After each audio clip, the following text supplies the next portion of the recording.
Welcome to today's episode of Let's Get Growing, a Vine Dental podcast. My name is Yolanda Walters, and I am a dental billing expert with insurance billing outsourcing. And I also work in a dental office, Willis Dental Care, in an administrative role. I have been in this industry well over 2 decades. And today I will be answering 5 questions that I hope will help you get to know me a little better and know what I've learned along the way that can help you grow your practice and yourself. First question is, what inspired you to pursue a career in dentistry and what keeps you passionate about it today? Honestly, I didn't grow up saying I wanted to work in dentistry. I got started kind of by chance as a dental assistant. And once I got in, I just never left. I really enjoyed the mix of hands on work and connecting with patients. Over time, I moved into hygiene, then front desk, and then office management, and eventually becoming a dentric software trainer and back into administrative roles. What kept me passionate is seeing how every role in the office matters, from answering the phones to greeting patients, to working in a patient's file room or in a file room. Every single job in the dental office matters. And when a team clicks and everyone knows their part, patients feel it. And that's a great thing to be part of. What keeps me going is seeing the difference we make, even in the small things. Question 2. Can you share a memorable patient success that showcases the impact of modern dental technologies on patient care? There was a patient that I can remember clearly from the name, their face, um, and the entire case. And that particular patient had been in the dentist for years, was nervous, and honestly just expected to be judged. So we see this quite often in dentistry. You see a lot of patients that come in that hadn't been in years, and they always think that their case is the worst case. And of course, that's not always the scenario. But the office that I was in, working in at the time, was using digital photos and intraoral cameras. And this was a little different than what the patient was used to seeing, and even at their previous office. And we were able to actually show the patient um, what was going on. So it was not just seeing it in x-rays, but actually seeing it in picture images. And that gave them a better idea of what was going on. Things shifted. Um, that shifted everything for this patient and for their treatment. The patient felt like they were actually a part of the process instead of being talked to. This particular patient followed through with their treatment, came back regularly after that, and you can see the confidence come back over time. And that's the kind of stuff that sticks with you. Not just sticks with you, but it also sticks with the patient. Um, and that's very rewarding, and it's been very rewarding for me. Question number 3. In your opinion, what emerging dental technology or trend excites you the most for the future of dentistry and why? I'm really excited about how offices use digital workflows to get more organized. And I'm really into how practice management software is evolving, especially with automation and AI. And also just out of practice software and artificial intelligence. It's not about replacing people, it's about helping teams not feel so overwhelmed. And that's also with outsourcing for billing services. This is very helpful to practices. Whether you have new team members or unable to get staff properly trained, or you're just understaffed, and whether it's temporary or even long term, uh, all of these things can be very, very helpful to staff and to practices. I've seen firsthand how stressful things can get when there's no systems for scheduling, communication, or even tracking treatment. Now, with practice management software improving, digital forms and smart patient communication tools, it makes a better experience all around. If technology can take some of that off of your plate, we can focus more on patients and less on paperwork. And that can really change the vibe in an office. And also with the staff, there's a real interest in doing things smarter, not just harder. Question 4. How do you approach educating and empowering your patients and offices to prioritize work life balance?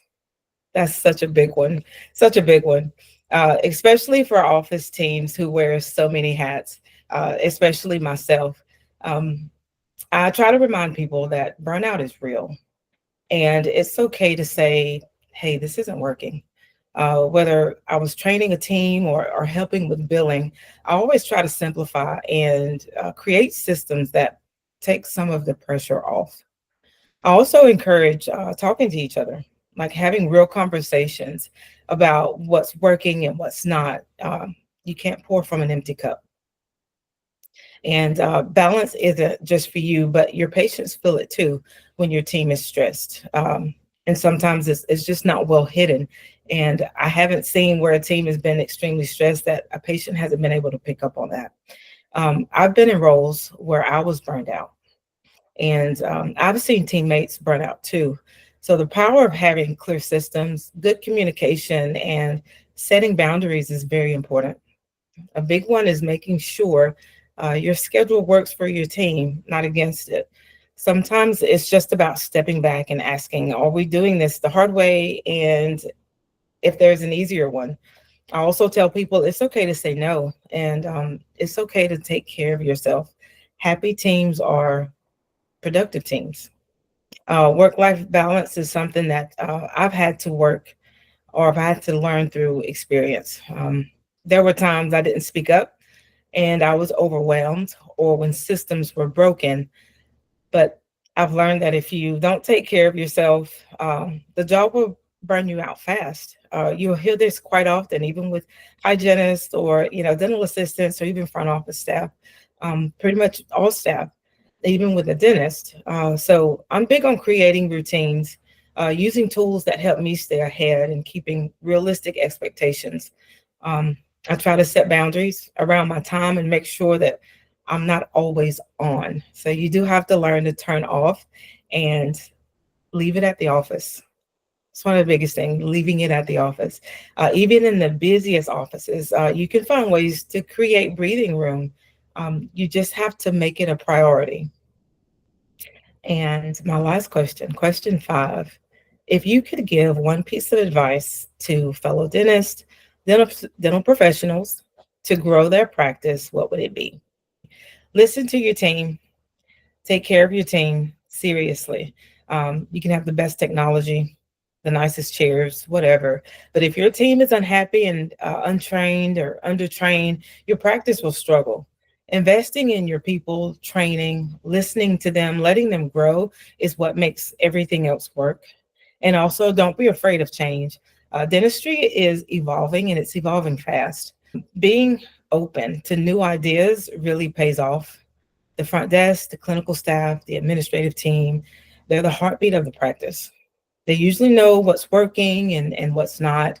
When leadership listens, the culture gets better. The patient experience improves and the growth follows naturally. And train your team. You can't expect excellence without giving people the tools and support they need. Um, Answering these questions, of course, reminded me how far I've come in this field and how much I've learned just by showing up and doing the work every day. Take pride in your role, keep learning. I've grown in this field because I was willing to ask questions, get uncomfortable, and keep building on what I knew and also trying to build on what I didn't know. You don't have to be the doctor to be the influence in a practice. You can grow your career and help your office succeed by being someone who shows up, stays sharp, and takes ownership of their work. Being in the dental field for over 20 years, well over 10 years, but I've learned that every role I've had, whether I was working chairside, working at the front office, managing the office, or stepping into a training role has taught me something valuable. I've seen the good, the hard, and everything in between. But what keeps me going is knowing that I can make a real difference right where I am. And even if it's just by helping a nervous patient feel more comfortable or making the day run smoother behind the scenes, I've never felt like I had to be dentist again to be a part of the patient experience. You can have an impact no matter what your title is. And I'm proud of the path that I've taken, even though sometimes I feel like it was the longer way around, but I'm very proud of that. And I think it's made me well rounded and able to support in a really unique way.